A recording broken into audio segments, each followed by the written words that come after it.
Hello everyone. आज हम लोग इंटीग्रेशन स्टार्ट कर रहे हैं। तो सबसे पहले जानते हैं कि इंटीग्रेशन क्या होता है। उसके बाद जानेंगे इसका जरूरत क्यों पड़ा हमें। और फिर हम लोग देखेंगे कि टाइप्स ऑफ क्वेश्चन किस तरीके से इसमें बनेंगे। ठीक है। तो सबसे पहले इंटीग्रेशन का जो वर्ड का जो मतलब है, इसका मतलब होता है एक्युमुलेशन ऑफ समथिंग। या आप इनडायरेक्टली ऐसे बोल सकते हो कि किसी भी चीज को ऐड करना, ऐड करते चले जाना। ठीक है, एडिशन ऑफ समथिंग। ठीक। तो इस वर्ड का मतलब यही है कि जैसे हमारे पास मान लो कोई चीज है, तो हम क्या करते हैं, उसको ऐड करते जा रहे हैं, आगे की तरफ बढ़ाते जा रहे हैं, उसको इकट्ठा करते जा रहे हैं। तो ऐसे 5 चीजें हैं, 7 चीजें हमने उसको क्या कर लिया, इकट्ठा करते चले गए। ठीक। तो वर्ड का जो मतलब है वो क्या है आपका, कि accumulation of something is called integration. ठीक। अब हम बात करेंगे दूसरी दूसरी बात यह है कि अगर हम इसकी बात करें टाइप, कितने टाइप का हो सकता है, तो ये 2 टाइप का होगा। पहला क्या होगा, इनडेफिनिट। ठीक है, इनडेफिनिट होगा। और दूसरा क्या होगा, डेफिनिट होगा। अब अगर हम इनडेफिनिट और डेफिनिट दोनों में डिफरेंस देखें, तो इसमें क्या होता है, इसमें हमें कोई लिमिट नहीं पता होती। ठीक है, कोई लिमिट नहीं है। इसीलिए इसमें हम क्या करते हैं, कांस्टेंट ऐड कर देते हैं। कांस्टेंट ऐड करते हैं फंक्शन को टर्मिनेट करने के लिए। अब जैसे कोई हमारे पास मान लो इंटीग्रेशन है, तो मैं उसको कहां तक करूंगा, एक उसकी एक जैसे हमारा वो पूरा प्रोसीजर एक बार कंप्लीट हो जाएगा, मैं उसमें कांस्टेंट ऐड करूंगा जो ये दिखाता है कि हमने फंक्शन को टर्मिनेट कर दिया, यहीं तक रोक दिया है। ठीक है। दूसरी चीज, अब अगर मैं बात करूं डेफिनेट इंटीग्रेशन की, तो डेफिनेट इंटीग्रेशन में क्या होता है, हमको कोई लिमिट दिया होता है। जैसे मैं इनडेफिनेट की बात करूंगा, तो ऐसे कोई फंक्शन है मेरे पास, मान लो एफ एक्स एक्स फंक्शन है और यहाँ पर एक डीएक्स है, तो यहाँ कोई लिमिट नहीं दे रखी इंटीग्रेशन में। लेकिन अगर मैं इसमें बात करूंगा, तो ये मान लो कुछ ए टू बी एक लिमिट दे रखी होगी और ये एफ एक्स डी एक्स होगा। तो इन दोनों में डिफरेंस ये कि सारा प्रोसीजर सेम होता है, इसमें लिमिट दी हुई होती है, इसमें कांस्टेंट ऐड नहीं होता है, क्योंकि हमको पता है कि फंक्शन को हमें कहाँ टर्मिनेट करना है, उसके लिए लिमिट दे रखी है।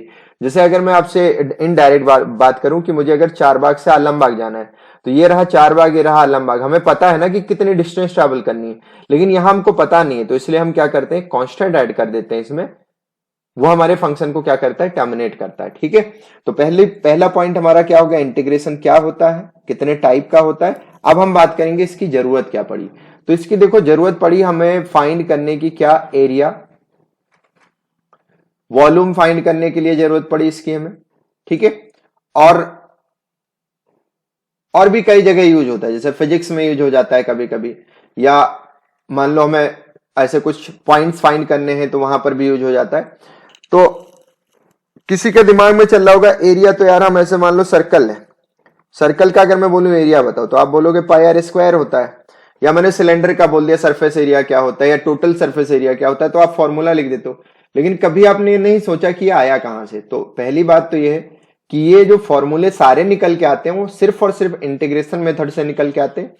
कैसे निकलता है, क्यों निकलता है, कब निकलता है, वो सारी बातें हम करेंगे। तो इसकी जो जरूरत है, सर्कल का एरिया निकालने में नहीं पड़ेगी। लेकिन अगर मैंने मान लो आपको एक ऐसा ऐसा एक रीजन दे दिया, ऐसे टेढ़ा मेढ़ा शेप दे दिया, हमने बोला जरा इसका एरिया बताओ, तब आप क्या करेंगे। तो इसके लिए तो आपने कुछ पढ़ नहीं रखा है। तो इसके लिए सिर्फ और सिर्फ एक बात आएगी, जैसे मेरा मान लो यहां पर ये लिमिट है और यहां भी लिमिट है, तो इसके बीच हमको इस रीजन का एरिया बताना होगा। और इस फंक्शन को हमें सिर्फ और सिर्फ इंटीग्रेशन से पता चल पाएगा कि इसका एरिया क्या होगा। ठीक है। तो इंटीग्रेशन का जो एप्लीकेशन है वो क्या होगा, एरिया बताना है हमको, वॉल्यूम बताना है हमको। तो ऐसी चीजों में हम यूज करेंगे किसका, इंटीग्रेशन का। तो इन जनरल अगर कभी आपसे कोई पूछता है कि यार बताओ इंटीग्रेशन का यूज क्या है, मतलब हमें इसकी क्या जरूरत पड़ी, तो आप सीधी सी बात है कि ये बोलेंगे इंटीग्रेशन का जो यूज है वो हमें एरिया, वॉल्यूम सब कुछ फाइंड करने में मदद करता है, इसीलिए हमें इसकी जरूरत पड़ी। ठीक। अब आते हैं हम लोग, देखते हैं आगे स्लाइड में क्या है। देखो स्लाइड में integration can be used to find area, volume, central point and many useful things. ठीक है। तो ये तो हमने आपको पहले ही बता दिया।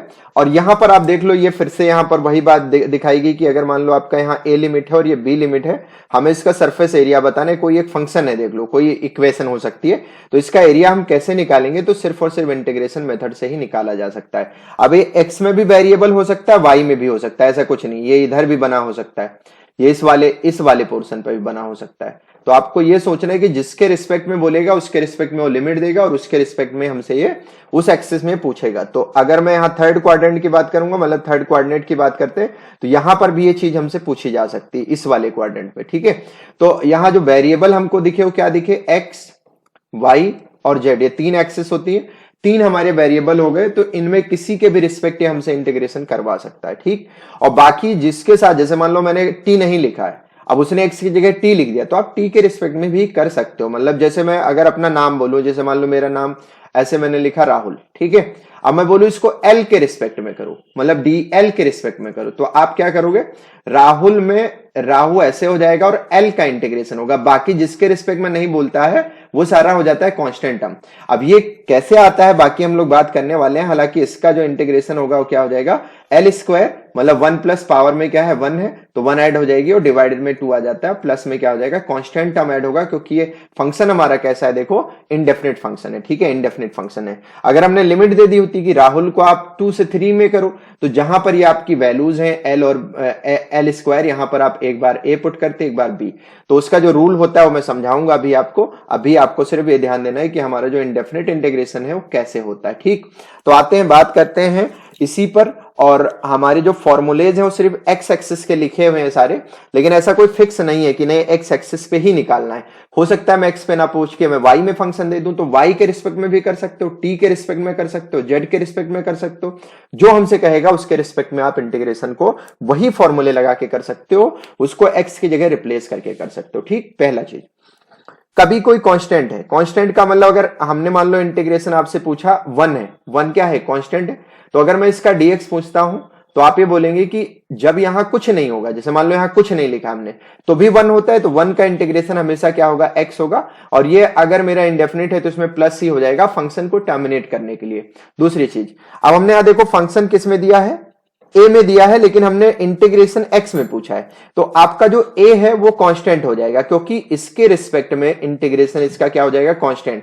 तो ये आपका क्या हो गया, बाहर हो गया 1 dx, और 1 का फिर से x होता है, यानी ए एक्स और कांस्टेंट टर्म आप फिर से ऐड करेंगे तो क्या हो जाएगा, सी हो जाएगा इसमें, ठीक है। सिमिलरली अगर हमारे पास कोई मान लो एल्जेब्रिक फंक्शन है, अब यहां पर थोड़ी सी बात और कर लेते हैं। देखो अब इंटीग्रेशन हमारा किन किन फंक्शन के लिए डिफाइन होगा, तो यहां पर आप ये देख लो ILATE, ठीक है, आइलेट। अब ये क्या होते हैं, इसका मतलब होता है इनवर्स, और ये सीक्वेंस क्यों मैंने लिखा है इसके बारे में हम आगे बात करेंगे। इसका मतलब होता है लॉगरिथमिक फंक्शन, इसका मतलब होता है एल्जेब्रिक फंक्शन, इसका मतलब होगा ट्रिग्नोमेट्रिक फंक्शन, और इसका मतलब होगा एक्सपोनेंशियल। अब किसी के दिमाग में आएगा कांस्टेंट, तो आपने नहीं लिखा, तो कांस्टेंट आप कहीं भी डाल सकते हो, पहले डाल सकते हो, बाद में डाल सकते हो, वो आपके ऊपर है, वो किसी के साथ आएगा, अकेले तो नहीं आएगा, और अकेले आएगा तो हमेशा उसका क्या होगा, वो बाहर हो जाएगा, और 1 उसके साथ आएगा तो एक्स ही देगा हमेशा, ठीक है। उसके प्रोडक्ट में जो कुछ होगा उसको आप लिख लेंगे, ठीक। ये बात आपको क्लियर हो गई होगी।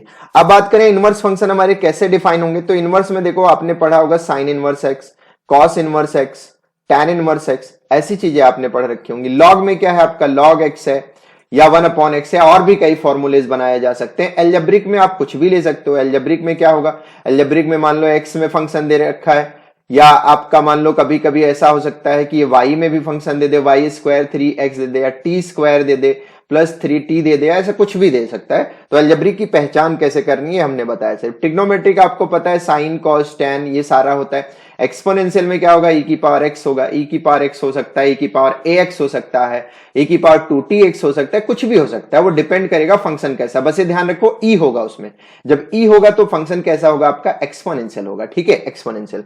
तो हमने यहां बात कर ली कि इंटीग्रेशन किन किन के लिए पॉसिबल है, इनवर्स, लॉगरिथमिक, एल्जेब्रिक, ट्रिग्नोमेट्रिक और एक्सपोनेंशियल के लिए, ठीक है। अब हम 1 by 1 सबके फॉर्मूले डिस्कस करेंगे यहां पर। तो देखते हैं जरा कि इसके फॉर्मूले में क्या क्या दिया हुआ है। जैसे देखो, हमें सबसे पहले तो ये पता होना चाहिए कि अगर कोई एल्जेब्रिक फंक्शन है और उसकी पावर कुछ n है, तो पावर में अगर हमारे पास n है और यहां पर आपका dx और ये फंक्शन x में और ये भी x में, तो हमारी जो पावर है उसमें क्या होता है, 1 ऐड हो जाता है, और वही चीज जितनी ऐड हुई है वहां डिवाइड में आ जाती है, नीचे प्लस क्या हो जाएगा, c। तो अगर मैं आपसे कहूं इस पर एक आप छोटा सा एग्जांपल, ऐसा बड़ा बेसिक सा एग्जांपल करके दिखाओ। मैंने बोला इंटीग्रेशन आप बता दो 5 और x की पावर 5 का इंटीग्रेशन क्या होगा विथ रिस्पेक्ट टू x, तो आप बोलेंगे कि 5 बाहर हो जाएगा और ये आपका x की पावर 5 dx का इंटीग्रेशन होगा, तो ये 5 ऐसे ही रहने दो, x की पावर क्या हो जाएगा, 1 ऐड होगा यानी 6, और डिनोमिनेटर में कितना होगा 6, और ये इनडेफिनिट है इसलिए प्लस सी भी हो जाएगा। तो ये आपको पूरा पूरा इसका बेसिक नॉलेज, बेसिक आइडिया इसका लग गया कि हमें एल्जेब्रिक कैसे करना है। ये कांस्टेंट टर्म है तो a के साथ 5 हो सकता है, मतलब a की जगह 5 हो सकता है, 3 हो सकता है, 2 हो सकता है, कुछ भी हो सकता है ऐसा फंक्शन जिसके साथ x ना आ रहा हो, क्योंकि मैं किसके रिस्पेक्ट में कर रहा हूं, इसको x के रिस्पेक्ट में कर रहा हूं। ठीक बात, यहां तक आपको क्लियर हो गया होगा सारा सारा। अब हम आते हैं दूसरे पॉइंट पर। दूसरा पॉइंट हमसे ये कहता है कि अब आप इंटीग्रेशन किसका करने जा रहे हैं। तो मैं ये सारी बातें इरेज करता हूं क्योंकि आपको एक क्लियर बातें पता चल गई होंगी कि हमने क्या क्या बताया है। इनवर्स दोबारा से मैं एक बार रिवाइज करवाता हूं क्योंकि मेरी आदत है बार बार रिवाइज करवाने की। पहले हमने बोला इंटीग्रेशन क्या होता है, आपके दिमाग में वो गूंजना चाहिए। इंटीग्रेशन किसी भी बच्चे को आप समझा सकते हो, बता सकते हो। एप्लीकेशन क्या है इंटीग्रेशन का, क्यों यूज किया गया, इसका क्या क्या जरूरत पड़ गया हमें कि इंटीग्रेशन हम ले। तो दूसरी बात हमने बताई। तीसरी बात हमने बताई फंक्शन हमारे इंटीग्रेशन के जो फॉर्मूलेज हैं वो किस तरीके से डिफाइन होते हैं, कितने पार्ट में डिफाइन होते हैं।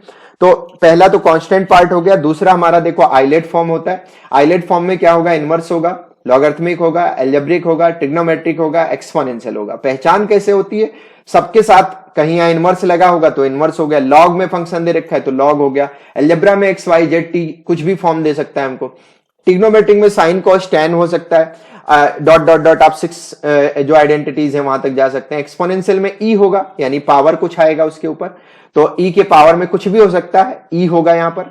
तो ये आपका पूरा पूरा कहानी हो गई इसकी। ठीक है, अब हम बात करते हैं जो अलजेब्रा तक का बात हो गया। अब हम बात करेंगे ट्रिग्नोमेट्री का। तो ट्रिग्नोमेट्री में देखो साइन का क्या होता है, कॉस होता है, लेकिन ये ध्यान रखना इसमें नेगेटिव कॉस होता है। अब मैं यहां पर एक आपको हिंट देता हूं। हिंट क्या है कि इसमें जितने भी सी के साथ आएंगे इंटीग्रेशन में, ये बहुत ही इंपॉर्टेंट बात है, सिर्फ कॉस की बात नहीं है यहां पर, यहां जितने भी सी के साथ आएंगे, मतलब सी है तो कॉस भी बनाएगा, कॉट भी बनाएगा, कोसेक भी बनाएगा, इसका इंटीग्रेशन हमेशा नेगेटिव साइन के साथ आएगा। मतलब अगर आप इसको इंटीग्रेट करते हो, जब भी कभी आप इंटीग्रेट करोगे तो इनके साथ अगर आपने मान लो, जैसे मुझे पता है साइन का कॉस होता है, लेकिन हमें ये ध्यान रखना है कि यार कॉस आया इंटीग्रेट करने के बाद तो ये नेगेटिव साइन लेगा। अब इस बात को आप आगे समझ सकते हो। देखो कैसे, हमें पहला हमने साइन का क्या किया, कॉस आया। अब जब आप कॉस का कर रहे हो तो साइन आ रहा है, हमें इससे कोई मतलब नहीं क्योंकि हमने ऐसा कोई नेगेटिव बोला ही नहीं है। लेकिन यहां देखो साइन के साथ क्या आ रहा है, साइन का जब आप इंटीग्रेशन कर रहे हो तो कॉस आ रहा है, लेकिन ये नेगेटिव साइन के साथ आ रहा है। तो आपको इससे ध्यान रखना है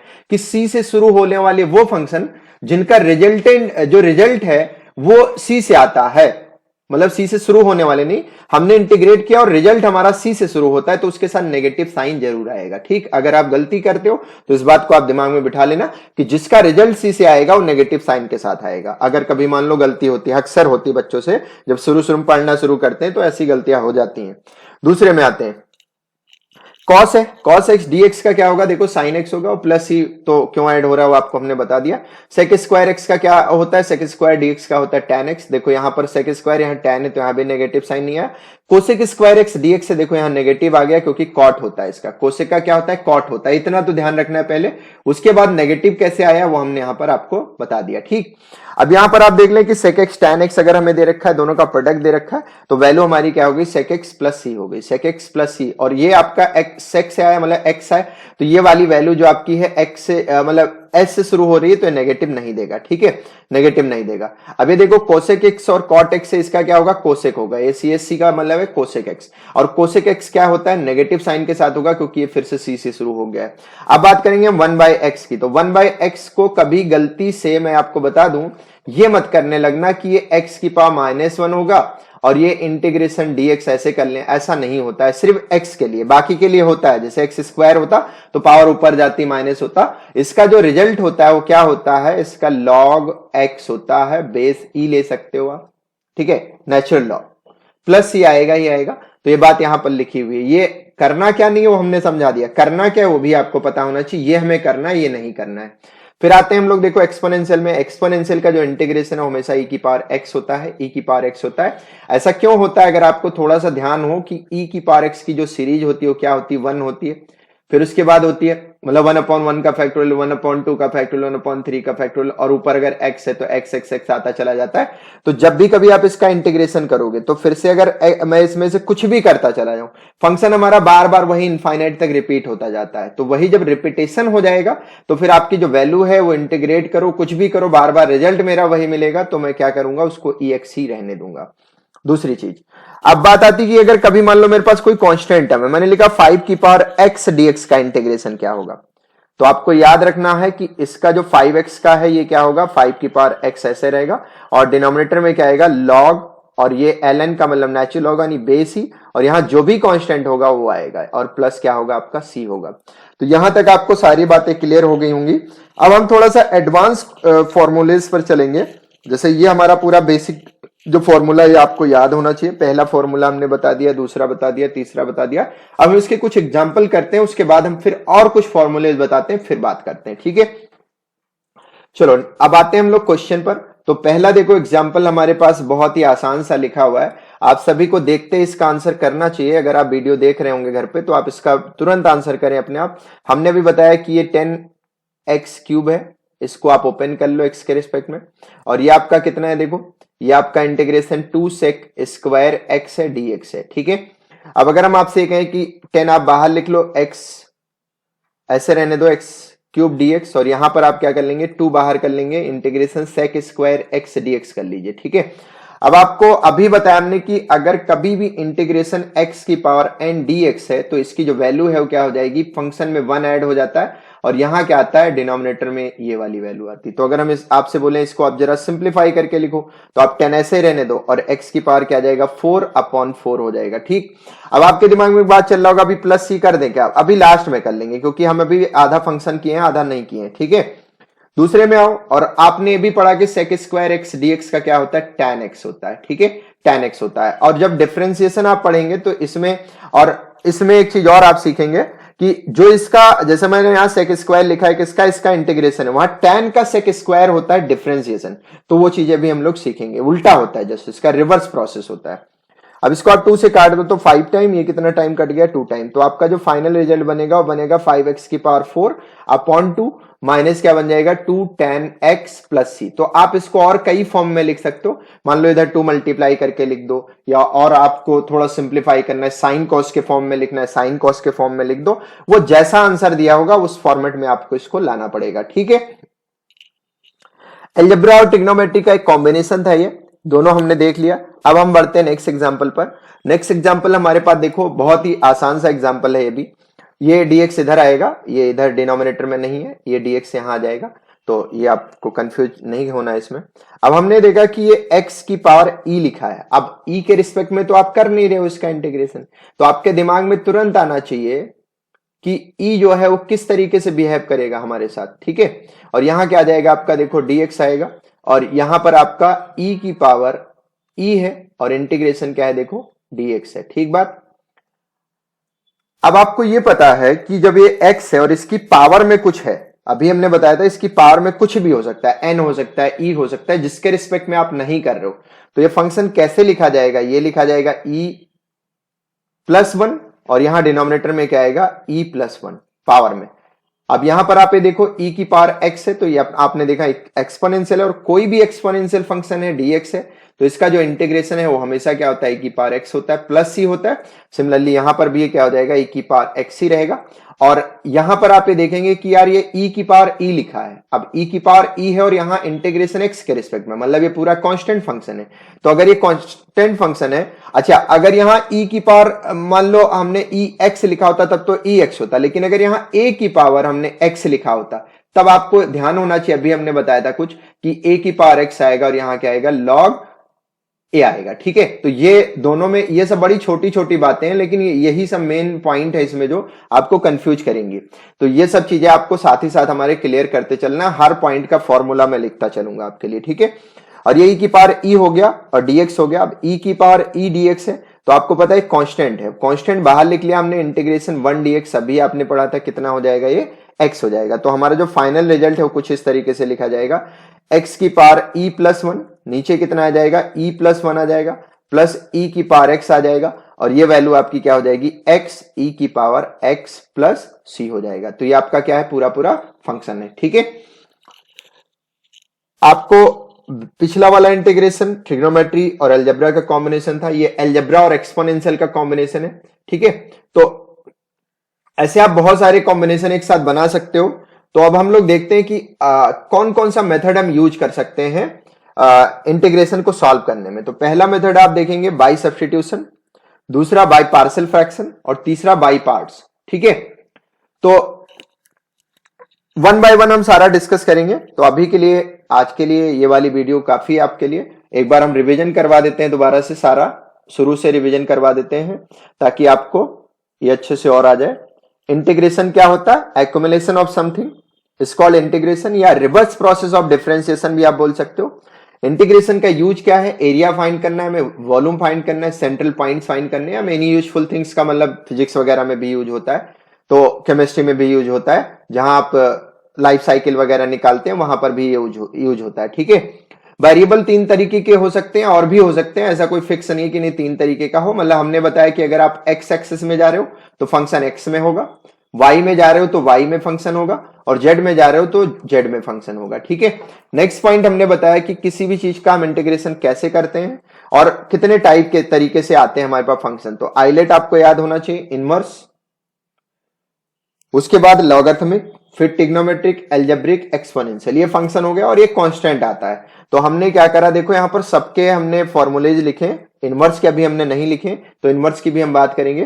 तो यहां पर आप ये देख लो एक बार जरा कि कैसे इनका हमें सॉल्यूशन करना है, कैसे हम इन फॉर्मूलों को ध्यान में रखेंगे। हमने एक चीज बोली है कि जब भी कभी मान लो किसी चीज का, जैसे मुझे साइन का कॉस पता है और हमें पता है कोसेक स्क्वायर का कॉट होता है, और हमने कोसेक एक्स कॉट एक्स का कोसेक होता है, तो ये भी ध्यान रखना है कि अगर जो सी से जो रिजल्ट एंड हो रहे हैं उनका जो आंसर आएगा वो नेगेटिव साइन के साथ आएगा। ठीक है, और यही बात मैं आपको बताऊंगा जब मैं डिफरेंशिएशन पढ़ाऊंगा। तो डिफरेंशिएशन में मैं आपसे ये बोलूंगा कि जो फंक्शन सी से स्टार्ट हो रहे हैं, जो फंक्शन सी से स्टार्ट हो रहे हैं, जैसे मैंने बोला होता आपसे कि differentiation of D by D x, और यहां लिखता मैं कॉस एक्स, तो ये कॉस किससे स्टार्ट हो रहा है? देखो सी से, तो ये हमेशा नेगेटिव साइन के साथ आएगा। मतलब अगर मैं कोसेक का करने जा रहा हूं, कॉट का करने जा रहा हूं, कॉस का करने जा रहा हूं, तो एक ये याद करने का, याद रखने का तरीका है आपके लिए। ठीक है, ये बात भी हो गई हमारी। दूसरी बात हमने बोली कि कुछ एग्जाम्पल ले लेते हैं, जिसमें पहला एग्जाम्पल हमारा ये है, दूसरा एग्जाम्पल हमने आपको ये बता दिया। पहला एग्जाम्पल हमारा ट्रिग्नोमेट्री और अलजेब्रा का दोनों का मिक्स था, और उसके बाद वाला जो एग्जाम्पल है हमारे पास वो क्या, एक्सपोनेंशियल और अलजेब्रिक फंक्शन का मिक्सचर है। ठीक है, और फिर हमने बताया आपको कि अब हम इसको कितने तरीके से सॉल्व करेंगे। तो पहला बाई सब्स्टिट्यूशन हो गया, बाई पार्शियल फ्रैक्शन हो गया, बाई पार्ट्स हो गया। ठीक है, और एक और है, तो उसके लिए मैं आपको यहां पर एक बात बता दूं कि वो होता कैसे है, होगा वो इसी में से कोई एक तरीका लग जाता है। लेकिन पहली बात तो फंक्शन हमारे पास दो दिए होंगे, जैसे मान लो मेरे पास ये एफ एक्स है और यहां पर ये f1x लिख लो, और यहां पर आपका f2x है। ठीक है, तो अगर हमने आपसे बोला इसका इंटीग्रेशन करो, तो आप ये बोलोगे ये मेरा फर्स्ट फंक्शन है और ये क्या है, सेकंड फंक्शन है। तो ये जो फॉर्मूला होता है कुछ इस तरीके से लिखा जाता है। फर्स्ट फंक्शन कैसे डिसाइड होता है, वो होता है आइलेट के अकॉर्डिंग स्टार्ट, आइलेट के अकॉर्डिंग। अभी हमने बोला था, मैं इसके बारे में थोड़ी सी बात बताऊंगा। तो जैसे हमारे पास पहला फंक्शन मान लो इनवर्स और दूसरा लॉगरिथमिक है, तो मैं पहला जो फर्स्ट फंक्शन लूंगा इनवर्स को, और सेकंड किसको ले लूंगा मैं, लॉगरिथमिक को। ठीक, अब मान लो मेरे पास अलजेब्रिक और ट्रिग्नोमेट्रिक का कॉम्बिनेशन है, तो मैं फर्स्ट फंक्शन किसके लिए लूंगा, अलजेब्रिक के लिए, और ट्रिग्नोमेट्रिक को मैं कौन सा प्रेफरेंस दूंगा, सेकंड। जैसे मैंने बोला आपसे एक्स स्क्वायर है और यहां पर आपका साइन एक्स है, इसका जरा इंटीग्रेशन करो, तो आप बोलोगे पहला फंक्शन मेरा ये होगा आइलेट के अकॉर्डिंग, और दूसरा फंक्शन मेरा क्या होगा, ये होगा। अब इंटीग्रेशन क्या कहता है, फर्स्ट फंक्शन ऐसे ही, integration of second function, second function का आप इंटीग्रेशन करोगे जिसके रिस्पेक्ट में होगा, मान लो एक्स के रिस्पेक्ट में तो एक्स रिस्पेक्ट में होगा, वाई के रिस्पेक्ट में तो वाई के, टी के रिस्पेक्ट में तो टी के। फिर आता है आपका माइनस साइन, और माइनस साइन के बाहर एक बड़ा सा इंटीग्रेशन, और फिर अंदर इंटीग्रेशन होता है। पहले डिफरेंशिएशन होता है, डिफरेंशिएशन ऑफ सेकंड फंक्शन होता है यहां पर, और यहां अंदर फिर से क्या होता है, देखो ये होता है integration of first function dx, और पूरे के बाहर dx होता है। तो ये एक बड़ा ही इंपॉर्टेंट फॉर्मूला बन जाता है, हर साल सीबीएसई पर एक दो क्वेश्चन जरूर पूछता है, तो ये आप याद रखें। ये इंडेफिनिट में भी यूज होगा, डेफिनिट में भी यूज होगा।